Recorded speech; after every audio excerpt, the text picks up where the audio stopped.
നമ്മുടെ പാലക്കാട് ഒരു കിടിലൻ റിസോർട്ട് എക്സ്പീരിയൻസ് ചെയ്യാനാണ് നമ്മൾ ഇന്ന് വന്നിരിക്കുന്നത്.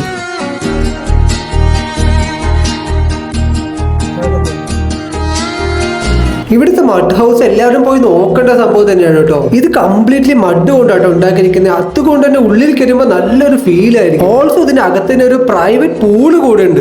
ഇവിടെ standard rooms, wooden rooms, deluxe rooms, suite rooms, premium rooms, duplex rooms, അങ്ങനെ ടോട്ടൽ 19 റൂംസ് അവൈലബിൾ ആണ്. കപ്പിൾസ് ആൻഡ് ഫാമിലിക്കൊക്കെ വന്ന് സ്റ്റേ ചെയ്യാൻ പറ്റിയ ഒരു സ്പോട്ട് ആട്ടോ. ആയുർവേദിക് ട്രീറ്റ്മെന്റ്സും ഡോക്ടറൊക്കെ അവൈലബിൾ ആണ് കേട്ടോ. ഇവിടെ റിസപ്ഷൻ, വെഡിങ്, കോൺഫറൻസ് ഫംഗ്ഷൻസിനൊക്കെ പറ്റിയ ഔട്ട്ഡോർ ലോണും ഇവിടെ ഉണ്ട്. 1000 തൊട്ട് 1500 വരെ സീറ്റിംഗ് കപ്പാസിറ്റി. ഓൾസോ 100 പേർക്ക് സീറ്റിംഗ് കപ്പാസിറ്റി ഉള്ള ഡെക്ക് അബവ് പോണ്ട്. സംഭവം അടിപൊളിയായിട്ടുണ്ട്. ഇനിയിപ്പോ ഇൻഡോർ ഫംഗ്ഷൻസ് വേണമെന്നുള്ളവർക്ക് 250 സീറ്റിംഗ് കപ്പാസിറ്റി ഉള്ള ബാങ്ക്വറ്റ് ഹാളും ഉണ്ട്. ഒരേ സമയം ഒരുപാട് ഫംഗ്ഷൻസ് നമുക്ക് ഇവിടെ കണ്ടക്ട് ചെയ്യാൻ പറ്റും. സ്വിമ്മിംഗ് പൂളൊക്കെ ഇഷ്ടപ്പെടുന്നവർക്ക് അതും ഉണ്ട് കേട്ടോ. ഇവിടെ 15 ദിവസത്തെ സ്വിമ്മിംഗ് കോച്ചിങ് പ്രൊവൈഡ് ചെയ്യുന്നതാണ് with a trainer. Also outside ഗസ്റ്റിന് അവർലി സ്വിമ്മിംഗും പറ്റുന്നതാണ്. നല്ല വെറൈറ്റി ഫുഡ് എക്സ്പീരിയൻസ് ആയിരുന്നു അവിടുത്തെ. പൊറോട്ടന്റെ ഈ വറുത്തരച്ച ചിക്കൻ കോംബോ അടിപൊളിയായി. പുതിയ സ്പെഷ്യൽ ലെമൺ ചിക്കൻ, തവയിൽ കുക്ക് ചെയ്ത അൽഫാം എല്ലാം ട്രൈ ചെയ്തു. പിന്നെ ഫ്രൈഡ് റൈസും ജ്യൂസും കൂടി കുടിച്ചിട്ട് നിർത്തി. ഇവിടെ ഔട്ട്സൈഡ് ഗസ്റ്റിനും റെസ്റ്റോറന്റ് ഓപ്പൺ ആണ്. സോ ഇതുവഴി പോകുന്നവർ ഇതൊക്കെ ഒന്ന് ട്രൈ ചെയ്ത് നോക്കണേ. നമ്മളെന്നുള്ളത് പാലക്കാട് വെസ്റ്റ് യാത്രയിലെ നിലാനഗറിലെ ഉദയ റിസോർട്ടിലാണ്. കൂടുതൽ ഡീറ്റെയിൽസിന് ഈ നമ്പറിൽ ഒന്ന് കോൺടാക്ട് ചെയ്താൽ മതി. വീഡിയോ സേവ് ചെയ്ത് വെച്ചോ,